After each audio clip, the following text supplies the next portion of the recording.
আসসালামু আলাইকুম, আশা করি আপনারা সবাই অনেক ভালো আছেন। মোবাইল লিজেন্ডস ব্যাং অর্থাৎ এমএলবিবির সাথে কোলাবোরেট করে ইনফিনিক্স এর আগেও বেশ কিছু ফোন এনেছে। তার পাশাপাশি এবারও তারা নতুন একটি ফোন নিয়ে এসেছে, যেটার নাম হলো ইনফিনিক্স হট 40। অর্থাৎ এই মোবাইলটা সত্যি কথা বলতে বাজেট রেঞ্জে এই ফোনটাতে বেশ ভালো স্পেসিফিকেশন দিয়ে এসেছে, বাট আমাদের ইউজেজে এটার এক্সপিরিয়েন্স কেমন ছিল তার সব কিছু নিয়ে আজকের ভিডিওতে ইন ডিটেলসে আলোচনা করবো। সো চলুন তাহলে দেরি না করে শুরু করা যাক।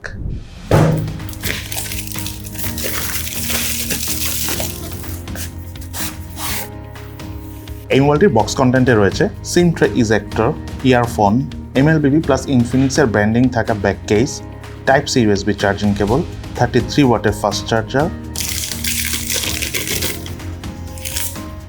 এবং ইনফিনিক্স হট 40 মোবাইলটির ডিজাইন এবং আউটলুকের কথা বলতে গেলে এই ফোনটা দেখতে হুবাহু ইনফিনিক্স হট 40 প্রোর মতোই। তার পাশাপাশি বিশাল এই ফোনটির ডিসপ্লে সাইজ হলো 6.78 ইঞ্চি, অর্থাৎ প্রায় 6.8 ইঞ্চির কাছাকাছি। তার পাশাপাশি এই ফোনটার থিকনেস হলো 8.3 মিলিমিটার এবং ওয়েট হলো 196 গ্রামস, অর্থাৎ বেশ বিশাল সাইজের এই ফোনটি। সিঙ্গেল হ্যান্ডে হয়তোবা ওইভাবে ইউজ করা না গেলেও দুই হাতে ইউজ করতে হবে, তবে ওয়েট ডিস্ট্রিবিউশনটা ঠিকঠাক হওয়ার কারণে আমাদের মোটামুটি ইন হ্যান্ড ফিলটা যথেষ্ট ভালো ছিল। তার পাশাপাশি রিয়ার প্যানেলে যদি আমি ডিজাইনের কথা বলি, এক ধরনের ম্যাট টেক্সচারের ফিনিশিং রয়েছে, দ্যাটস ওয়াই হাতে নিয়ে দূর থেকে দেখতে বেশ ভালোই লাগে। তবে ক্যামেরা যে হাউসটা রয়েছে সেখানে আবার ফিঙ্গারপ্রিন্ট ম্যাগনেটিক অর্থাৎ হাতের ছাপ পড়ে যায়। সো আমি আপনাদেরকে অবশ্যই বলবো মোবাইলটির সাথে থাকা যে ব্যাক কেসটি রয়েছে সেটা এটাতে দিয়ে ইউজ করতে পারেন। সে সাথে আমার কাছে থাকা এই মোবাইলটির কালার ভেরিয়েন্টের নাম হলো স্টারলিট ব্ল্যাক। এই মোবাইলটি কিন্তু আরো 3টি কালার ভেরিয়েন্ট রয়েছে। মোবাইলটি বাটন এবং পোর্টসের কথা বলতে গেলে রাইট সাইডে রয়েছে ভলিউম রকার এবং পাওয়ার বাটন, এবং এই পাওয়ার বাটনটি সাইড মাউন্টেড ফিঙ্গারপ্রিন্ট স্ক্যানার হিসেবে কাজ করে এবং ফিঙ্গারপ্রিন্ট স্ক্যানারটি যথেষ্ট ফাস্ট এবং স্মুথ আনলক করছিল। মোবাইলটার লেফট সাইডে রয়েছিল সিম কার্ডটা, যাতে দুটো সিম কার্ড ইউজ করার পাশাপাশি রয়েছে এক্সটার্নাল মেমোরি কার্ড ইউজ করার সুবিধা। মোবাইলটার উপর অংশে রয়েছিল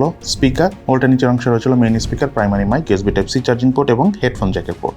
এছাড়াও মোবাইলটিতে ইম্পর্টেন্ট 18টি সেন্সরস রয়েছে। এই মোবাইলটা হলো 4G সাপোর্টেড ফোন। তার পাশাপাশি এটাতে অপারেটিং সিস্টেম হিসেবে রয়েছিল অ্যান্ড্রয়েড 13 ভার্সন এবং ইউআই হিসাবে এই ফোনটাতে রয়েছিল ইনফিনিক্সের XOS 13.5 ভার্সন ইউআই, এবং সেই সাথে এই মোবাইলটিতে up to 8GB virtual RAM use করার সুবিধা রয়েছে। তবে এই ফোনটা যদি আমি ইউআই এক্সপিরিয়েন্সের কথা বলি, আমাদের কাছে যথেষ্ট ভালো লেগেছে। মাঝে মাঝে একটু টাচ রেসপন্স জনিত একটু ডিলে পেয়েছি, বাট সেটা অনেক মেজর ইস্যুস না, বাজেট বিবেচনা ফোন হিসাবে ঠিকঠাক আছে। তবে এই ফোনটাতে বেশ আননেসেসারি অ্যাপস বা ব্লটওয়্যার রয়েছে। এই আননেসেসারি অ্যাপস বা ব্লটওয়্যারের পরিমাণ যদি একটু কম থাকতো তাহলে আর একটু বেশি ভালো লাগতো। আর ওভারঅল আমরা ইউজ করেছি মোটামুটি অনেক হেভি ইউজ করে যথেষ্ট ভালো পারফরমেন্স পেয়েছি। দেন এই ফোনটার ডিসপ্লেটা কিন্তু আমরা একটু আগে বলেছি যে 6.78 ইঞ্চি সাইজের, এবং এই ডিসপ্লেটা হলো IPS LCD প্যানেলের ডিসপ্লে এবং আরও রয়েছিল 90 Hz রিফ্রেশ রেট। তার পাশাপাশি ডিসপ্লে রেজলিউশন হলো 2460x1080 পিক্সেল এবং ডিসপ্লে পিক্সেল ডেন্সিটি হলো 396 PPI। সেই সাথে এই মোবাইলটা আমরা আউটডোরে ওভারঅল বেশ কমফোর্টেবল ভাবে ইউজ করেছি। যদিও এটা পিক ব্রাইটনেস হলো 500 নিটস, একটু বেশি নিটস হলে হয়তো বা বেশি ভালো লাগতো। তবে মোটামুটি আউটডোরে ইউজ করতে যে আমরা লো ব্রাইটনেস জনিত প্রবলেম ফেস করিনি। তার পাশাপাশি ফোনটার ক্যামেরা দিয়ে ছবি তোলার সময় কিছুটা লো ব্রাইটনেস জনিত প্রবলেম মনে হচ্ছে, বাট সেটা আই থিঙ্ক ওভারঅল এই বাজেট বিবেচনা ফোন হিসাবে আবার ঠিকঠাকই আছে। সে সাথে এই ফোনটা ঠিক ডিসপ্লের উপরে সেন্টারে রয়েছিল পাঞ্চল সেলফি ক্যামেরা, এবং এই মোবাইলটিতে রয়েছিল ওয়াইড ফাইন L1 এর সাপোর্ট। এই মোবাইলটার রিয়ার প্যানেল রয়েছিল ট্রিপল ক্যামেরা সেটআপ, যার মেইন ক্যামেরাটি হলো 50 মেগাপিক্সেলের ক্যামেরা, দেন আরেকটা হলো 2 মেগাপিক্সেলের ম্যাক্রো সেন্সর ক্যামেরা, এবং সর্বশেষ ক্যামেরাটি হলো অক্সিলারি লেন্স। এবং এই ফোনটা যদি আমি ক্যামেরা পারফরমেন্স কথা বলতে চাই, মোটামুটি ডে লাইট কন্ডিশনে প্রপার লাইট পেলে বেশ ভালোই ছবি উঠে। ইনফ্যাক্ট আমরা পোর্ট্রেট ফুটেও ছবি তুলেছি, সেখানেও যথেষ্ট ভালো কালার ধরে রাখতেও পেরেছিল। কালার অ্যাকুরেসি মোটামুটি ঠিকঠাক আছে আমি বলবো। তার পাশাপাশি পোর্ট্রেট মোডে ডাইনামিক রেঞ্জ বলেন, এজিটেশন মোটামুটি ভালোভাবেই ধরে রাখতে পারছিল। সেই সাথে ফোনটার মেইন ক্যামেরা দিয়ে হাইস্ট 2K 30 FPS এ ভিডিও শুট করার সুবিধা রয়েছে, এবং আমরা 2K 30 FPS এ ভিডিও শুট করেছি। ভিডিও পারফরমেন্স এই বাজেট রেঞ্জের ফোন হিসাবে ঠিকঠাকই আছে। সেই সাথে মোবাইলটিতে আরো রয়েছে টাইম ল্যাপসের মাধ্যমে ভিডিও শুট করার পাশাপাশি নানা রকম ফিচারের মাধ্যমে ভিডিও শুট করার সুবিধা। দেন এই মোবাইলটাতে রয়েছিল 32 মেগাপিক্সেলের সেলফি ক্যামেরা, এবং সেলফি ক্যামেরার পারফরমেন্সের কথা বলতে গেলে মোটামুটি আমরা ডে লাইট কন্ডিশনে যথেষ্ট ভালো পারফরমেন্স পেয়েছি। ইনফ্যাক্ট কালার ডিটেলস অনেক ভালো ধরে রাখতে পারছিল। সেই সাথে পোর্ট্রেট মোডের ছবি তুলেছি, ডাইনামিক রেঞ্জ ঠিকঠাক কাজ করছিল, এজ ডিটেকশনও ঠিকঠাক আছে। তবে লো লাইট কন্ডিশনের ছবি তোলার সময় আমরা কালার অ্যাকুরেসির আবার কিছুটা ঘাটতি পেয়েছি। অপরদিকে এই ফোনটাতে ক্যামেরা টু API সাপোর্ট নেই, সো আপনি চাইলে ইন ফিউচারে এই মোবাইলটিতে ম্যানুয়াল ক্যামেরা অর্থাৎ জি ক্যাম বা LMC ক্যামেরা এগুলো ইউজ করতে পারবে না।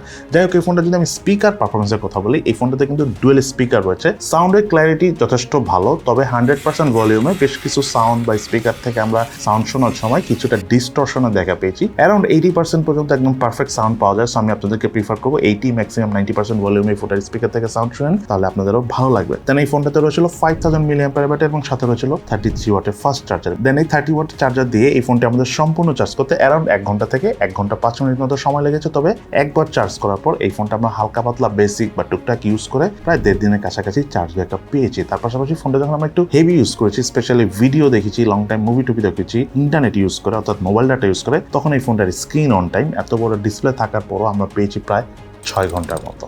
এই মডেলটি ছিল মিডিয়াটেক হেলিও G88 প্রসেসর। এটি একটি অক্টাকোর প্রসেসর, যার ট্রানজিস্টর সাইজ হলো 12 ন্যানোমিটার এবং জিপিইউ হিসাবে এই মডেলটি ছিল মালি G52।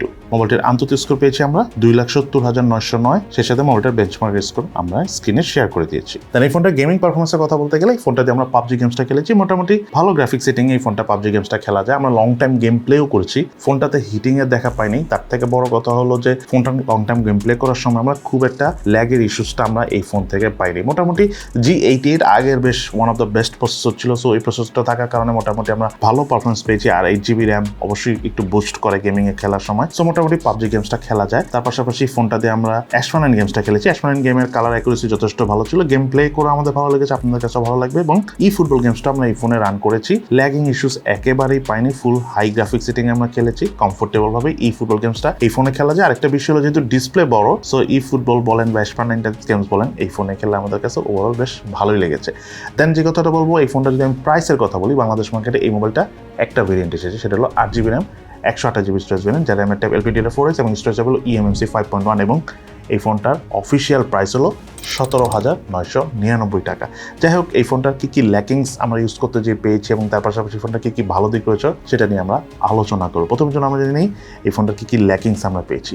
এই ফোনটা যে বিষয়টা আমার প্রথম ল্যাকিংস মনে হচ্ছে সেটা হলো এই ফোনটাতে একটা সেকেন্ডারি নয়েজ ক্যান্সেলেশন মাইক থাকা উচিত ছিল। এই বাজেট বিবেচনার ফোনগুলো তোমরা নর্মালি আমরা পেয়ে থাকি, এটা থাকলে বেশি ভালো হতো। দেন এই ফোনটার যে ব্রাইটনেসটা রয়েছে 500 নিটস, এটা যদি আরেকটু বেশি হতো আরেকটু বেশি ভালো লাগতো। দেন এই ফোনটার ইউআই পারফরমেন্সের কথা বলতে গেলে ইউআই ওকে, ল্যাগিংস ইস্যুটা পাইনি, বা সামটাইমস একটু টাচ ডিলে করে, এটা যদি একটু ভালো হতো বেশি ভালো লাগতো। এবং সর্বশেষ এই ফোনটাতে বেশ কিছু আননেসেসারি অ্যাপস বা ব্লটার রয়েছে, এটার পরিমাণ যদি কম থাকতো বেশি ভালো হতো। তবে এই আননেসেসারি অ্যাপস বা ব্লটারগুলো আপনার চাইলে ধরে ধরে ডিলিট করে দিতে পারবেন, ওইটাও খুব একটা প্রবলেম না। যাই হোক, এই ফোনটা বেস্ট সাইডের কথা বলতে গেলে নাম্বার 1 যে বিষয়টা আমার ভালো লেগেছে সেটা হলো এই ফোনটা চার্জ ব্যাকআপ কিন্তু যথেষ্ট ভালো পেয়েছি এবং 33 ওয়াটের ফাস্ট চার্জার থাকার কারণে কিন্তু আবার দ্রুত চার্জ দিতে পারতেছি। আর ডিসপ্লে বড় হওয়ার কারণে হয় কি, মিডিয়া কনজিউম করে অনেকই ভালো লেগেছে, আপনাদেরও ভালো লাগবে। তার পাশাপাশি যারা গেমিং করেন, বিগ ডিসপ্লে গেমিং এর জন্য ভালো। একটা কথা হলো গেমিং পারফরমেন্সও কিন্তু আমরা যথেষ্ট ভালো পেয়েছি। পাবজি গেমস খেলে খুব মজা পেয়েছি আমরা। যারা ফ্রি ফায়ার পছন্দ করেন তারাও এই ফোনে ফ্রি ফায়ার খেলে খুব ভালো লাগবে। সেই সাথে আমরা আরো বেশ কিছু গেমস খেলেছি, আমাদের কাছে ওভারঅল গেমিং এর জন্য এই ফোনটা বেশ